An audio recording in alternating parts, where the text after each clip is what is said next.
Welcome back to our YouTube channel Power Plant Gyani. Today we discuss about a very important topic related to boiler operations. तो दोस्तों जो आज का topic है वो related to boiler operation होने वाला है। ये टॉपिक क्या है, हमारे एक यूट्यूब सब्सक्राइबर ने पूछा गया है।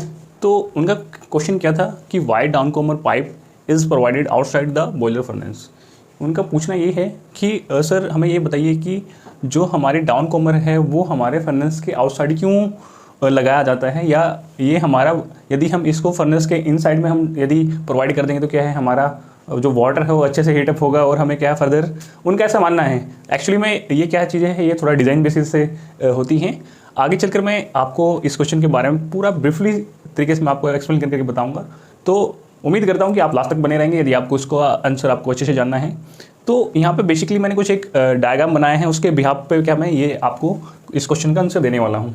इसमें सबसे पहले क्या है, हमारे यहाँ पे बीएफपी है, इकोनोमाइजर के थ्रू फीड वाटर क्या है हमारे ड्रम में एंटर हुआ। फिर हमारे डाउन कॉमर से होता हुआ हमारा बॉटम रिंग हेडर में आया, और आफ्टर दैट क्या है हमारा ये वाटर वॉल पैनल है।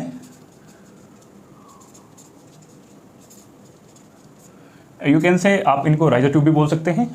तो दोस्तों ये मैंने थोड़ा सा आपको डायग्राम के बारे में बताया। अभी एक्चुअल में होता क्या है, यहाँ पे आपको पता है कि जब हम डेटर से बीएफपी के थ्रू हम इकोनोमाइजर के थ्रू हम पानी स्टीम ड्रम में भेजते हैं तो क्या है हमारे यहाँ पे इनसाइड द इकोनोमाइजर क्या है हमारा सेंसिबल हीट गेन करके क्या है हमारा water around 180 to 190 degree Celsius क्या है उसका टेम्परेचर गेन करके हमारे स्टीम ड्रम को प्रोवाइड करता है। तो आपको पता ही कि हमारे क्या जो स्टीम ड्रम है उसमें क्या है हमारा 50% क्या है वाटर रहता है, और हमारा क्या है 50% में हमारा क्या है स्टीम स्पेस रहता है।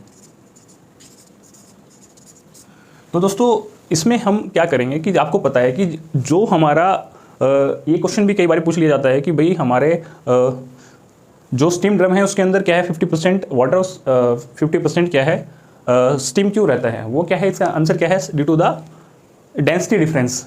आपको पता है कि स्टीम गर्म होने के बाद वाटर यदि हम गर्म करेंगे तो क्या वो उसमें स्टीम में कन्वर्ट करेगा, और आफ्टर दैट क्या है स्टीम क्या है हल्की होने के साथ साथ क्या है वो ऊपर की ओर उठती है। तो दोस्तों क्या है इसीलिए हमारे क्या है 50% उसमें क्या है हमारा स्टीम रहता है, और नीचे 50% में क्या है हमारा वाटर रहता है। तो ये जो डेंसिटी पॉइंट है यहाँ पे ये क्या है इस कहीं ना कहीं इस आंसर से जुड़ा है।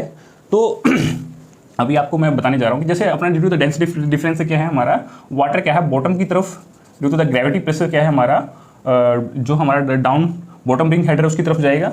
तो आपको पता है कि जब भी हमारा यदि हमारा बॉयलर ड्रम क्या है फर्नेस के स्पोर्ट की 45 मीटर एलिवेशन पे रखा गया है तो वहाँ पे क्या है हमारा क्या कितना केजी ग्रेविटी प्रेशर कितना केजी डेवलप हो जाएगा, वहाँ पे 4.5 केजी ग्रेविटी प्रेशर डेवलप हो जाएगा। तो ऐसे ही है दोस्तों, आपका जो भी स्टीम ड्रम जितने भी हाइट पे रखा गया है उसके हिसाब से क्या है हमारे यहाँ पे due to the gravity pressure क्या है हमारा वाटर डाउनवर्ड की तरफ मूव करेगा। तो जैसे ही डाउनवर्ड की तरफ मूव करेगा तो दोस्तों हमारा ये क्या किस में आएगा, ये हमारे डाउन रिंग हेडर में आएगा। After that water wall panel में आएगा। यहाँ से क्या है हमारा वो हीट गेन करेगा, फर्नेस के इनसाइड क्या है हमारा वो हीट गेन करेगा। ये हमारा फर्नेस है। तो ये जो मैंने ये लाइन दिखाई है ये हमारे क्या है फर्नेस वॉल है ये, क्योंकि एज पर डिजाइन क्या है हमारा वाटर वॉल के इनसाइड द फर्नेस रहता है, और जो हमारा डाउन कॉमर है वो क्या है आउटसाइड द फर्नेस रहता है। तो दोस्तों अभी बात ये आती है कि ये इसको बाहर क्यों रखा गया है। तो दोस्तों आपको पता होगा कि जहाँ पे नेचुरल सर्कुलेशन रहता है वहाँ पे क्या है हमारा वो डाउन कॉमर क्या है आउटसाइड द फर्नेस रखा जाता है, और क्या है जहाँ पे हमारा फोर्स सर्कुलेशन रहता है वो आपको देखने को मिलेगा वहाँ पे डाउन कॉमर होता ही नहीं है। जैसे कि once through super critical boilers होते हैं वहाँ पे क्या है डाउन कॉमर का कोई लॉजिक ही नहीं है, वो वहाँ पे वंस थ्रू बॉलर उनको बोला जाता है। तो उनमें वंस थ्रू में क्या है ये अरेंजमेंट नहीं रहता, क्योंकि वहाँ पे नेचुरल सर्कुलेशन का लॉ फॉलो नहीं होता। वहाँ पे क्या फोर्स सर्कुलेशन रहता है, वहाँ पे बूस्टर पंप या फिर इजेक्टर वगैरह प्रोवाइड किए जाते हैं वाटर को फोर्स करने के लिए। तो दोस्तों जैसे ही सो दैट अभी हमने इस लाइन को क्या है हमें अंदर की तरफ हम इसको मान लेते हैं कि भाई हमने ये वाटर वॉल को क्या है ये डाउन कॉमर को क्या हमने फर्नेस के इनसाइड हमने ले लिया। तो अभी होगा क्या दोस्तों, जैसे ही हमारा वाटर क्या है इस ड्यू टू ग्रेविटी प्रेशर क्या है आएगा तो क्या है यहाँ पे होगा क्या हमारे फर्नेस के अंदर सो दैट 750 डिग्री सेल्सियस क्या है टेम्परेचर है यहाँ पे। तो क्या होगा वो सडनली से क्या है वो 750 डिग्री सेल्सियस के कांटेक्ट में आएगा। तो यहाँ पे क्या है पार्सली क्या स्टीमिंग होना स्टार्ट हो जाएगा, पार्सली स्टीमिंग होना स्टार्ट हो जाएगा। तो क्या है वो इस टाइम पे क्या है जो स्पोडेट की जो हमारा कुछ पार्टिकल्स कुछ वाटर है वो ड्यू टू डेंसिटी यहाँ पे आने की कोशिश करेंगे, और कुछ क्या है स्पून के कांटेक्ट में आगे क्या स्टीमिंग फॉर्मेशन होना स्टार्ट हो जाएगा, जो कि क्या है उसको रिवर्स डायरेक्शन में क्योंकि हल्की होगी जैसे यहाँ पे स्टीम फॉर्मेशन स्टार्ट हो गया तो वो हल्की होगी तो क्या है वो डाउनवर्ड की तरफ भागेगी, जिसकी वाटर पार्टिकल्स की डेंसिटी हाई है वो डाउनवर्ड की तरफ भागेगा। लेकिन क्या है देखा जाए तो इस ड्यूरेशन में क्या है, यहाँ पे जो हमारे वाटर वॉल पैनल्स है, यहाँ पे जो वाटर की सप्लाई है वो इनसफिशिएंट हो जाएगा। तो वाटर की सप्लाई इनसफिशिएंट हो जाएगा तो दोस्तों यह क्या सपोज दैट कि यहाँ पे तो हमें वाटर मिल रहा है क्योंकि बाई ग्रेविटी आ रहा है, लेकिन ये भी तो 75 डिग्री सेल्सियस के कॉन्टेक्ट में है। तो यहाँ पे होगा क्या, यहाँ पे दोस्तों जैसे ही क्या होगा, यहाँ पे जो वाटर वॉल पैनल्स की और हीटिंग स्टार्ट हो जाएगी। यहाँ पे और हीटिंग स्टार्ट हो जाएगी तो क्या है, यहाँ पे हमारे वाटर वॉल पैनल्स लीकेज हो सकते हैं, ठीक है। और क्या है ये हमारी जो वाटर वॉल पैनल्स ट्यूब्स क्या है बस्ट हो सकती है। तो इन द सेंस देखा जाए कि भाई यहाँ पे ये क्या है, हमारी जो वाटर वॉल पैनल्स है वो वाटर कूल्ड होती है, इनको सफिशिएंट अमाउंट ऑफ वाटर चाहिए होता है। यदि उनको सफिशिएंट अमाउंट ऑफ वाटर नहीं मिलेगा तो क्या दोस्तों हमारी ट्यूबें क्या है बस्ट हो जाएंगी। एक तो ये हमारा रीजन है कि क्यों भाई हम यहाँ पे इसको इसलिए नहीं रखते क्योंकि हमारा जो नेचुरल सिग्नल्स का गला है वो इफेक्ट होगा, क्योंकि ये सडन हीटिंग हो रहा है वो। अभी यहाँ पे देखो, यहाँ पे आने के बाद क्या यहाँ पे हमारे कोई हीटिंग नहीं हो रहा है। यहाँ पे हमारा सपोज दैट जो भी हमारा यहाँ पे 190 डिग्री सेल्सियस से 220 डिग्री सेल्सियस का जो भी वाटर है वो क्या हमारे यहाँ पे डाउनवर्ड आ रहा है। आफ्टर दैट यहाँ पे क्या है गर्म होके क्या है स्टीमिंग हो रहा है। तो फर्दर क्या है, हम स्टीमिंग को क्या है हम अपने जो हमारा प्यूरिफिकेशन यूनिट लगी रहती है, स्टीम प्यूरिफिकेशन यूनिट, उससे क्या है हम स्टीम करके हम MSSQ को हम टरबाइन या फिर प्रोसेस को दे सकते हैं।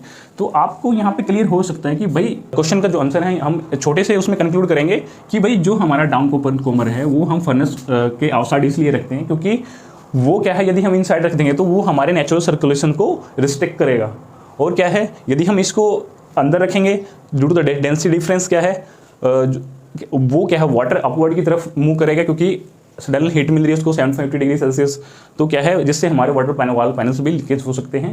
तो दोस्तों वाटर पानी क्यों निकल सकते क्योंकि उनसे वहाँ पे डेफिशिएंसी ऑफ वाटर रह जाएगी जिसको हम स्टार्वेशन भी बोलते हैं। तो वो यहाँ पे फॉर्मेशन होना स्टार्ट हो जाएगा। तो ये दोस्तों ये एज पर डिज़ाइन ही क्या है मैन्युफैक्चरर्स क्या है वाटर वॉल पैनल्स को क्योंकि आउटसाइड रखते हैं क्योंकि उनको जो नेचुरल सर्कुलेशन को सपोर्ट करने के लिए डाउन कोमर क्या है हमें बाहर रखना पड़ता है। आई थिंक दोस्तों ये आपका वो ये पॉइंट है जो ये क्वेश्चन है ये आपको क्लियर हो गया है, आई होप सो।